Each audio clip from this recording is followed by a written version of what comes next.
Morning. आज हम लोग पढ़ेंगे work done in isothermal process. पिछली बार हमने ये पढ़ा था कि आइसोथर्मल प्रोसेस क्या होता है, एडियाबैटिक प्रोसेस क्या होता है, इनके कर्व क्या होते हैं। आज हम क्या पढ़ेंगे, आइसोथर्मल वर्क डन पढ़ेंगे इन आइसोथर्मल प्रोसेस। हमें वर्क डन कैलकुलेट करना है किसमें, आइसोथर्मल प्रोसेस में। अपन ने आइसोथर्मल प्रोसेस पढ़ा था। आइसोथर्मल प्रोसेस कौन सा था प्रोसेस था, वो प्रोसेस था जिसमें टेम्परेचर क्या रहता है, कॉन्स्टेंट रहता है। अब हमें ये पता है कि प्रेशर बराबर क्या होता है, फोर्स अपॉन एरिया। ठीक है, ये सारी चीज़ें बहुत लेंदी है कि इसमें प्रेशर क्यों यूज़ किया जाता है, पिस्टन लेते हैं। अभी के लिए अपन डायरेक्ट याद रखते हैं, प्रेशर क्या होता है, फोर्स अपॉन एरिया। तो फोर्स बराबर क्या हो जाएगा, pressure into area. Work done क्या होता है, फोर्स इंटू स्मॉल डिस्प्लेसमेंट। अब फोर्स को मैं क्या लिख सकती हूँ, pressure into area into D x. ध्यान से देखना, area into length, area into length क्या बनता है, हमारा वॉल्यूम बनता है। तो इसको मैं क्या लिख सकती हूँ, पी डी वी। ठीक है, D W is equal to क्या आ गया, हमारा पी डी वी आ गया। अब क्या करना है अपन को, इसका इंटीग्रेशन करना है। तो देखो, ऐसे साइन को अपन क्या बोलते हैं, इंटीग्रेशन का साइन बोलते हैं। 11th क्लास में शुरू करने से पहले इंटीग्रेशन सिखाते हैं, मैथ में भी आता है, फिजिक्स में भी आता है। ये किसका साइन हो गया, इंटीग्रेशन। देख, डी के साथ जो वर्ड होता है ना, उसके रिस्पेक्ट में इंटीग्रेशन करते हैं। सबसे पहले देखो यहाँ पे हमारे पास क्या लिखा हुआ है, पी डी वी, यानी हमें ये चेंज करना है। हमें ये पता है हमारे पास कि P V is equal to क्या होता है, आर टी होता है। तो पी इज इक्वल टू क्या हो जाएगा, R T upon V. Gas equation होती है ना, P V is equal to क्या होता है, एन आर टी, 1 मोल के लिए। तो P की वैल्यू क्या हो जाएगी हमारे पास, आर टी अपॉन वी। ये वैल्यू पुट कर देती पहले इंटीग्रेशन करने से पहले, आर टी अपॉन वी, और ये क्या हो गया हमारा डी वी। ये वैल्यू क्यों पुट की मैंने, क्योंकि यहाँ पे डी के साथ क्या था, वी था, यानी हमें किसके रिस्पेक्ट में इंटीग्रेशन करना था, वी के रिस्पेक्ट में इंटीग्रेशन करना था। इसलिए P को अपन ने चेंज किया आर टी अपॉन वी। इसकी लिमिट कहाँ से कहाँ तक, 0 टू W। इसकी लिमिट कहाँ से कहाँ लग दी, V1 to V2। D W है, डी डब्ल्यू का इंटीग्रेशन क्या हो गया, W, लिमिट कहाँ से कहाँ तक, 0 टू W। अगर अब बात करें डी के साथ जो वर्ड है ना, बस उसको अंदर रखना, बाकी सब बाहर। तो आर टी क्या आ गया, कॉन्स्टेंट, लिमिट सॉरी इंटीग्रेशन कहाँ से, V1 से V2, 1 upon V D V. 1 upon X का इंटीग्रेशन, 1 अपॉन एक्स का इंटीग्रेशन क्या होता है हमारे पास, लोग एक्स। तो 1 अपॉन वी का इंटीग्रेशन क्या हो जाएगा हमारे पास, लोग वी। ये तो क्या हो गया, डब्ल्यू माइनस 0 डब्ल्यू गया, आर टी, और इसका इंटीग्रेशन क्या हो गया, लोग वी, और इसकी लिमिट कहाँ से कहाँ तक होगी, V1 से V2। अब इसमें पुट कर दो upper limit minus lower limit, तो क्या हो जाएगा, आर टी लोग V2 माइनस लोग V1। इंटीग्रेशन सोल्व करने का तरीका क्या होता है अपने पास, इसमें पुट करना पड़ता है upper limit minus lower limit. तो क्या हो गया, आर टी लोग V2 माइनस लॉग V1। लोग A माइनस बी, लोग A माइनस बी का फॉर्मूला हमारे पास क्या होता है, लोग A माइनस बी का फॉर्मूला हमारे पास क्या होता है, लोग A बाई बी। लोग A माइनस बी का फॉर्मूला क्या होता है, लोग A बाई बी। इसमें वैल्यू पुट कर देते हैं। यहाँ पे देखो, यहाँ पे अपने पास क्या है, आर टी लोग V2 माइनस V1 है ना, इसको हो जाएगा आर टी लोग V2 अपॉन V1। ये हमारे पास क्या हो जाएगा, आर टी लोग V2 अपॉन V1। ये जो लोग होता है अपने पास, लोग में भी काफ़ी टाइप होता है, लोग बेस 10 होता है। लोग बेस 10 में चेंज करने के लिए अपन इसको क्या लिखेंगे, W is equal to 2.303 R T log V2 upon V1। क्या लिख दिया अपन ने, ये हमारा क्या आ गया, वर्क डन आ गया आइसोथर्मल प्रोसेस का। अपन को डायरेक्ट क्या याद रखना है कि वर्क डन आइसोथर्मल प्रोसेस का हमारे पास होता है 2.303 लिख लो या 26 लिख लो, अप्रोक्स वैल्यू होती है लोग V2 अपॉन V1। ये लोग बेस होता है हमारा 10। अगर इसे में प्रेशर में कन्वर्ट करना हो तो प्रेशर में कैसे कन्वर्ट करेंगे, हमें पता है P1 V1 is equal to क्या होता है, P2 V2, यानी V2 अपॉन V1 की वैल्यू क्या आ जाएगी, P1 अपॉन P2। इस इक्वेशन में P1 अपॉन P2 रख दो, W is equal to 2.303 R T log P1 upon P2। ये हमारा क्या हो गया, वर्क डन निकल गया। सबसे पहले अपन को वर्क डन किस में निकालना था, आइसोथर्मल प्रोसेस में। प्रेशर इज इक्वल टू क्या होता है, फोर्स अपॉन एरिया। तो फोर्स इज इक्वल टू क्या हो गया, pressure into area. Work done का फॉर्मूला हमारे पास क्या होता है, फोर्स इंटू डिस्प्लेसमेंट। फोर्स क्या हो गया हमारा, pressure into area into D x. अपने पास एरिया इंटू डी एक्स हमारी क्या होती है, वॉल्यूम। एरिया इंटू यानी एरिया इंटू लेंथ हमारा क्या होता है, वॉल्यूम। इसका इंटीग्रेशन किया, पी की जगह क्या रखा, आर टी अपॉन वी। ये क्यों रखा, क्योंकि डी के साथ यहाँ पे क्या ई, 1 अपॉन वी का इंटीग्रेशन क्या होता है, लोग वी, लिमिट कहाँ से कहाँ तक, V1 से V2। तो क्या हो गया, लोग V2 माइनस लोग V1। लोग A माइनस बी का हमें फॉर्मूला पता है क्या होता है, log A by B. W equal to क्या हो गया, R T log base V2 upon V1। इस E को चेंज किया हमने लोग बेस 10 में। ध्यान से देखना, इस E को हमने चेंज किया लोग बेस 10, मतलब एक तो मैंने लिखा था लोग E है ना, और इसको चेंज किया है लॉग बेस 10। तो इसको चेंज करने के लिए किससे मल्टीप्लाई किया, इस पूरी इक्वेशन को 2.303 से मल्टीप्लाई कर दिया। V2 अपॉन V1 को अगर P की टर्म में चेंज करना है तो P1 V1 is equal to क्या होता है, P2 V2। तो V2 अपॉन V1 क्या हो गया, P1 अपॉन P2, इसने पुट कर दिया। ये हमारा वर्क डन किसके लिए हो गया, आइसोथर्मल प्रोसेस के लिए। ऐसे ही सेम हम वर्क डन किसके लिए निकालेंगे, एडियाबैटिक के लिए। एडियाबैटिक के लिए वर्क डन तरीका वही, फोर्स इज इक्वल टू क्या हो गया, pressure into area. D W is equal to क्या होता है, एफ डी एक्स। एफ की जगह रखेंगे pressure into area into D X. Area into length क्या होता है, वॉल्यूम। तो D W is equal to क्या हो गया, पी टी वी। ठीक है, वही सेम इसका इंटीग्रेशन करना है। पर हमें पता है एडियाबैटिक में हमने एक बात की थी गामा के बारे में, गामा क्या होता है हमारा स्पेसिफिक हीट, इसका फॉर्मूला क्या पढ़ा था, specific heat at constant pressure to the specific heat at constant volume. ठीक है, अब ध्यान से देखना, अपने पास एडियाबेटिक की इक्वेशन थी, क्या थी, P V gamma is equal to K. इसका मतलब पी की वैल्यू यहाँ से क्या होगी, K upon V gamma, V gamma क्या आ गया, अपॉन में आ गया, तो ये क्या हो गया, के वी माइनस गामा, ये हमारे पास क्या बन गया, के वी माइनस गामा। ये वैल्यू इसमें पुट कर दें, डी डब्ल्यू का तो मैं डायरेक्ट लिख दूँ डब्ल्यू, इंटीग्रेशन लिमिट कहाँ से कहाँ तक, v1 से v2, इस p की जगह क्या लिख दें, K V gamma minus 1 D V, इस p की जगह क्या लिख दिया अपन ने, K V gamma minus 1 D V. अगर इंटीग्रेशन में प्रॉब्लम हो ना तो मुझे बता देना, K V gamma minus 1 D V. अब इसका इंटीग्रेशन क्या करना है, डी के साथ कौन है, वी है ना, वी के रिस्पेक्ट में इंटीग्रेशन होना चाहिए, बाकी सब बाहर ले लो, तो क्या के ले लिया, के ले लिया बाहर, v1 अपॉन v2, ये क्या हो गया, V gamma minus 1 D V. इसका इंटीग्रेशन करें अपन, इसका इंटीग्रेशन मैंने डायरेक्ट लिख दिया क्या, अच्छा सॉरी, ये क्या हो गया, वी माइनस गामा था, हाँ ये एक बार थोड़ी सी यहाँ गड़बड़ हो गई, कोई नहीं वापस लिख दूंगी।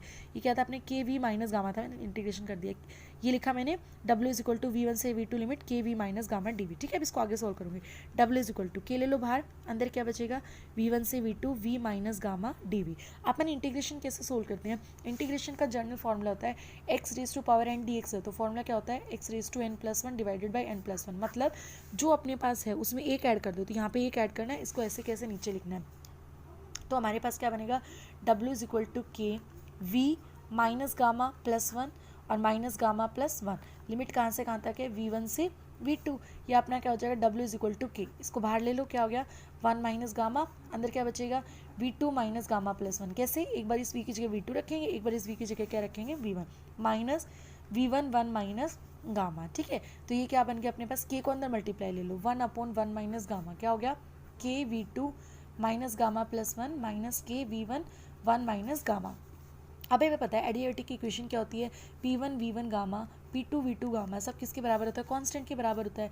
इसका मतलब मैं देख लूँ यहाँ पे क्या लिख सकती हूँ, W इज इक्वल टू, ध्यान से देखना, 1 अपॉन 1 माइनस गामा, इसकी जगह K की जगह क्या लिख दिया, P1 V1 या P2 V2, इस K की जगह रिप्लेस कर रही हूँ P2 V2, K की जगह क्या रिप्लेस किया, P2 V2 गामा, और V2 माइनस गामा 1 क्या है, पहले से है, माइनस गामा प्लस 1 पहले से है, ऐसे माइनस इस K की जगह क्या रखा, P1 V1 गामा, और V1 gamma minus gamma plus 1 क्या है, पहले से है, इसको सोल्व करेंगे तो क्या हो गया, 1 माइनस गामा, ये गामा से गामा तो कट जाएगा, तो अपने पास रिजल्ट क्या आएगा, P2 V2 minus P1 V1।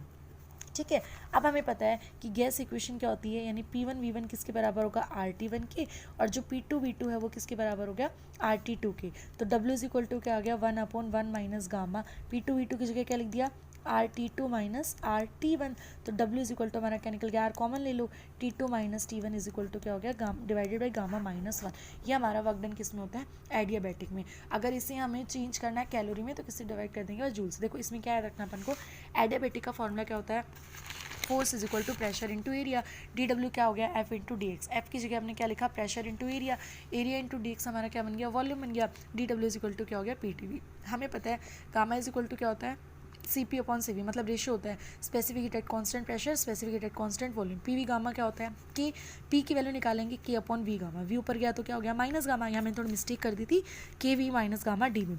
इसका करना है इंटीग्रेशन, के ले लिया मैंने बाहर, क्या बचा, V minus gamma D V. Integration का जनरल फॉर्मूला होता है कि इसमें एक ऐड कर दो, एज इट इज नीचे लिख दो, तो क्या लिखा कि v माइनस गामा था ना, इसमें एक ऐड किया, सेम टर्म हमने नीचे लिखी, लिमिट कहाँ से कहाँ तक, v1 से v2 तक, के बाहर लिया, 1 माइनस गामा बाहर लिया, अपर लिमिट यानी v2 माइनस v1, तो v2 minus gamma plus 1 minus v1 1 minus gamma. अब क्या किया, इस के को अंदर मल्टीप्लाई किया, रीज़न क्या है, क्योंकि हमें पता है कि P1 V1 गामा और P2 V2 गामा किसके बराबर होता है, के के बराबर, यानी जब V2 की बात है तो के की जगह क्या रख दूँ, P2 V2 गामा, और जब V1 की बात है तो के की जगह क्या रख दूँ, P1 V1 गामा। ये कैंसिल हो गया, रिजल्ट क्या बचा, P2 V2 minus P1 V1। अब हम इसको इजीली RT में चेंज कर सकते हैं, P2 V2 की जगह क्या लिख दिया RT2, P1 की जगह क्या लिख दिया RT1। ये हमारा रिजल्ट किसके लिए आ गया, एडियाबैटिक के लिए। हमें जो डायरेक्ट याद रखना है, एक तो ये डायरेक्ट फॉर्मूला रखना है वर्क डन एडियाबैटिक प्रोसेस में, और दूसरा जो अपन ने अभी निकाला था, क्या निकाला था, वर्क डन हमारा किस में निकाला था अपन ने, आइसोथर्मल प्रोसेस में। ठीक है, और ये हमारे दोनों के लिए क्या हो गया, वर्क डन हो गया, किस किस के लिए, आइसोथर्मल के लिए और एडियाबैटिक के लिए। ठीक, अपने पास कुछ बेसिक टर्म आती है, जैसे कि इंटरनल एनर्जी क्या होता है, अपन को पता है सभी मॉलिक्यूल्स की जो एनर्जी होती है उसको हम क्या बोलते हैं, इंटरनल एनर्जी होती है। उसके बारे में ज़्यादा डिस्कस नहीं करेंगे, अपन आगे चलते हैं। अपने पास सबसे पहले क्या आता है, फर्स्ट लॉ ऑफ थर्मोडाइनमिक्स। क्या चीज़ आती है हमारी, first law of thermo thermodynamics. Thermodynamics का फर्स्ट लॉ क्या कहता है? थर्मोडायनेमिक्स का फर्स्ट लॉ ऐसे कहता है कि किसी भी सिस्टम में हीट को ऐड किया जाए तो वो क्या होती है, इक्वल अमाउंट में ट्रांसफर होती है। यानी हीट जो होती है ना, जैसे मैंने एग्जांपल बताया था शुरू में कि दोनों हाथों को रब करो तो हीट का क्या होता है, ट्रांसफर होता है। तो फर्स्ट लॉ अपन को तो याद रखना, जो पेपर में काम आएगा अपने, कि D Q is equal to होता है D U plus D W. D Q का मतलब अपने पास क्या होता है, हीट। डी क्यू का मतलब क्या होता है, हीट। डी यू का मतलब क्या होता है, इंटरनल एनर्जी। डी यू का मतलब क्या होता है, इंटरनल एनर्जी। और डी डब्ल्यू का मतलब क्या होता है, वर्क डन। डी डब्ल्यू का मतलब क्या होता है, वर्क डन। तो फर्स्ट लॉ ऑफ थर्मोडायनेमिक्स क्या हो गया कि हमारे पास डी क्यू बराबर क्या होता है, D U plus D W. अपने पास इसका सबसे मीन क्या है, साइन कन्वेंशन। सबसे पहला ऐसे कहता है कि अगर हीट सप्लाई, ये ध्यान रखना, ये आपने क्वेश्चन में, जहाँ पे पेपर में जो एग्जाम में क्वेश्चन बनते हैं ना, इस टाइप से बनेंगे। अपने पास क्या कह रहा है, हीट अगर किसी सिस्टम को सप्लाई की जाए, हीट क्या की जाए, heat is supplied to system. अगर हीट सिस्टम को सप्लाई की जाती है तो हीट हमेशा कैसे लेना है, पॉजिटिव लेना है। हीट हमेशा कैसे लेना है, पॉजिटिव। अगर हीट सिस्टम से निकाली जाती है तो हीट कैसे लेनी है अपन को, नेगेटिव। ठीक है। दूसरी बात, अगर गैस एक्सपेंड हो, गैस क्या हो अपनी, एक्सपेंड हो, और वर्क डन होता है by the gas. Work done क्या होता है, बाई द गैस, तो जो अपनी हीट है वो कैसी ली जाएगी, पॉजिटिव। अगर कंप्रेस हो, अगर क्या हो, कंप्रेस हो, और वर्क डन हो ऑन द गैस, कैसा हो, ऑन द गैस, तो वर्क डन कैसा लिया जाता है, नेगेटिव लिया जाता है। ठीक है। और जो अपना अगर टेम्परेचर हमारा, ये भी इंपॉर्टेंट है कि अगर, ये कई बार क्वेश्चन बनता है यहाँ से, कि अगर टेम्परेचर क्या होता है, इंक्रीज होता है, टेम्परेचर क्या होता है, इंक्रीज होता है, तो इंटरनल एनर्जी भी क्या होती है, इंक्रीज होती है। और ये हमारे पास कैसी ली जाती है, पॉजिटिव ली जाती है। जबकि अगर टेम्परेचर डिक्रीज होता है तो इंटरनल एनर्जी क्या होती है, हमारे पास डिक्रीज हो जाती है, और कैसी ली जाती है, नेगेटिव ली जाती है। इस चीज़ को ध्यान रखना है। फर्स्ट लॉ ऑफ थर्मोडायनेमिक्स हमारे पास क्या होता है कि D Q is equal to क्या होता है, D U plus D W. D Q का मतलब क्या हो गया, हीट। डी यू का मतलब क्या हो गया, इंटरनल एनर्जी। इंटरनल एनर्जी का मतलब यही है कि कोई भी सिस्टम, इसके अंदर के मॉलिक्यूल्स के अंदर जो एनर्जी होगी, उस एनर्जी को क्या बोल देंगे, इंटरनल एनर्जी। डी डब्ल्यू का मतलब क्या हो गया, वर्क डन। ये हमारा फर्स्ट लॉ ऑफ थर्मोडायनेमिक्स है। इसमें पॉइंट्स क्या क्या याद रखने हैं कि अगर हीट सप्लाई की जाए सिस्टम को तो हीट कैसे होगी, पॉजिटिव। भाई दे रहे हैं, अच्छी बातें समझाते हैं ना, अच्छी बातें समझाते हैं तो यानी पॉजिटिविटी बढ़ते हैं। ड्रॉन, गलत बात निकालते हैं तो यानी निकाल रहे हैं तो क्या हो गया, negative. Work done by the gas, किसी पर काम किया जा रहा है तो क्या हो गया, पॉजिटिव। ऑन द गैस आएगा तो क्या होगा, नेगेटिव। और अगर टेम्परेचर इंक्रीज होगा तो इंटरनल एनर्जी इंक्रीज होगी और कैसी ली जाएगी, पॉजिटिव। और अगर टेम्परेचर डिक्रीज होगा तो इंटरनल एनर्जी क्या होगी, डिक्रीज, और कैसी ली जाएगी, नेगेटिव। और अगर ऐसे बोल दे कि टेम्परेचर कांस्टेंट है तो इंटरनल एनर्जी भी क्या होगी, हमारी कांस्टेंट होगी। अब बात करें फर्स्ट लॉ ऑफ थर्मोडायनेमिक्स के कुछ इंपॉर्टेंट पॉइंट्स होते हैं। ये जो लॉ होता है, ये लॉ किसको ऑबे करता है, कंजर्वेशन ऑफ एनर्जी को। ये लॉ किसको ऑबे करता है, conservation of energy. Law of conservation of energy का मतलब क्या होता है कि एनर्जी को ना तो तोड़ा जा सकता है ना ख़त्म किया जा सकता है, बस एक फॉर्म से क्या किया जाता है, उसको दूसरी फॉर्म में चेंज किया जा सकता है। दूसरी बात, ये लॉ हमारे पास एप्लीकेबल होता है सॉलिड, लिक्विड, गैस, तीनों के लिए एप्लीकेबल होता है। ठीक है। तीसरी बात कि जब हम first law of thermodynamics apply कर रहे हो तो हमारे पास तीन चीज़ें होनी चाहिए, एक डी क्यू, एक डी यू, और एक क्या हो गया अपने पास, डी डब्ल्यू। ये हमारे पास जूल में भी हो सकते हैं और ये हमारे पास कैसे हो सकते हैं, कैलोरी में भी। 1 जूल हमारे पास किसके बराबर होता है, 1 कैलोरी बराबर होता है 4.182 जूल। हाँ, ये होता है 1 कैलोरी किसके बराबर होता है, 4.182 जूल। अपने पास क्या कहता है, ऐसे हमारे पास जो जीरोथ लो है, कौन सा लो है, जीरोथ लो। मैंने बताया था ना कि टेम्परेचर बराबर हो जाता है। जीरोथ लो है वो किसके कॉन्सेप्ट को समझाता है, इंटरनल एनर्जी। जीरोथ लो किसके कॉन्सेप्ट को समझाता है, इंटरनल एनर्जी। तो ये बातें याद रखनी है कि जो फर्स्ट लॉ ऑफ थर्मोडायनेमिक्स है वो हमें पास क्या बताता है, लॉ ऑफ कंजर्वेशन को एक्सप्लेन करता है। ये हमारे पास तीनों सिस्टम में काम करता है, like solid, liquid and gases. जब भी हमें first law of thermodynamics apply करना हो तो हमारे पास तीन क्वांटिटी होनी चाहिए, कौन कौन सी, D Q, D U, D W. किस किस में, अपने पास जूल में और कैलोरी में। हमारे पास हमने रिलेशन बता दिया कि 1 कैलोरी किसके बराबर होता है, 4.182 जूल। 1 कैलोरी किसके बराबर होता है, 4.182 जूल के बराबर होता है। ठीक है। और हमारे पास ये क्या करता है, ये जो अपना जीरोथ लॉ ऑफ थर्मोडायनेमिक्स होता है, किसका कॉन्सेप्ट बताता है हमें, इंटरनल एनर्जी का। किसका कॉन्सेप्ट बताता है, इंटरनल एनर्जी का। अब मैं एक बार इसकी एप्लीकेशन और बता देती हूँ। हाँ, बस ये वाली एप्लीकेशन बता देती हूँ, फिर बाकी कल एक्सप्लेन करूँगी। अपनी ये 2 दिन में ख़त्म हो जाएगी, ज़्यादा बड़ी यूनिट नहीं है, मैं 2 दिन में इसको कंप्लीट कर दूंगी। ठीक है। फर्स्ट एप्लीकेशन क्या है कि आप अप्लाई करो फर्स्ट लॉ ऑफ थर्मोडायनेमिक्स को आइसोथर्मल प्रोसेस पे। किससे अप्लाई करो, आइसोथर्मल प्रोसेस। देखो भाई, अपने पास फर्स्ट लॉ क्या होता है, D Q is equal to D U plus D W. Isothermal क्या कहता है कि टेम्परेचर क्या होता है, कॉन्स्टेंट। टेम्परेचर कॉन्स्टेंट है, अब ध्यान रखना ये बात जो मैंने बताई थी, टेम्परेचर इंक्रीज तो इंटरनल एनर्जी इंक्रीज, डिक्रीज तो डिक्रीज। अब मैं क्या कह रही हूँ, टेम्परेचर कॉन्स्टेंट, इसका मतलब इंटरनल एनर्जी क्या रहेगी, कॉन्स्टेंट। तो हमारे पास डी क्यू बराबर क्या हो गया, डी डब्ल्यू। फर्स्ट हमने क्या पढ़ा, आइसोथर्मल प्रोसेस। आइसोथर्मल प्रोसेस में हमारे पास क्या होता है कि टेम्परेचर क्या होता है, कांस्टेंट होता है। अभी हमने पढ़ा फर्स्ट लॉ ऑफ थर्मोडायनेमिक्स के अकॉर्डिंग कि अगर टेम्परेचर कांस्टेंट है तो डी यू क्या हो जाएगा हमारा कांस्टेंट, यानी देखो टेम्परेचर कांस्टेंट तो इंटरनल एनर्जी क्या हो गई कांस्टेंट होगी, कांस्टेंट का डिफरेंशिएशन क्या होता है जीरो, यानी डी यू की जगह क्या पुट कर सकती हूँ मैं जीरो, तो डी क्यू बराबर क्या आ गया डी डब्ल्यू। अगर बात करें मैं यहीं से डायरेक्ट कर देती हूँ एडियाबैटिक की। अब किसकी बात करते हैं अपन, एडियाबैटिक, हमारे पास डी क्यू बराबर क्या होता है D U plus D W. Adiabatic वो प्रोसेस था जिसमें हीट का ना तो ट्रांसफर हो, मतलब ना तो हीट से जाती है सिस्टम से, ना हीट बाहर आती है, तो अपने पास इसमें क्या हो जाएगा हीट जीरो होगी, कांस्टेंट है, कांस्टेंट का differential zero, zero is equal to D U plus D W. तो हमारा डी यू किसके बराबर हो गया minus of D W, D U किसके बराबर आ गया माइनस डी डब्ल्यू। ऐसे आप कर सकते हो इजीली आइसोकोरिक प्रोसेस के लिए, डी क्यू बराबर क्या होता है D U plus D W. आप ऐसे कहोगे मैम इसमें वॉल्यूम कैसे लाएं, डी क्यू बराबर डी यू, डी डब्ल्यू की जगह क्या लिख सकते हैं P D V, volume constant तो वॉल्यूम का डिफरेंशिएशन जीरो, हमारे पास डी क्यू बराबर क्या हो गया डी क्यू, डी क्यू बराबर क्या आ गया डी यू। उसके बाद कौन सा प्रोसेस आता है साइक्लिक प्रोसेस, कौन सा प्रोसेस आता है साइक्लिक प्रोसेस। साइक्लिक प्रोसेस वो होता है कि जब जो अपने मतलब कितने भी चेंज हो ले वापस क्या आ जाए इनिशियल स्टेट पे वापस आ जाए, यानी इंटरनल एनर्जी क्या रहेगी जीरो रहेगी, डी क्यू बराबर वही क्या आ जाएगा डी डब्ल्यू, क्योंकि इंटरनल एनर्जी क्या हो गई जीरो। उसके बाद मैं इसमें थोड़ी वो चीज़ अपने ऐसे याद रख ले, दो प्रोसेस होते हैं ना, एक मेल्टिंग प्रोसेस होता है, एक अपने पास कौन सा प्रोसेस होता है बॉइलिंग प्रोसेस। सिर्फ ये फॉर्मूला याद रख ले कि डी क्यू बराबर क्या होता है एम एल, डी क्यू बराबर क्या होता है एम एल। हालांकि अपन इसको डिराइव कर सकते हैं, मैं बता देती हूँ अभी के लिए।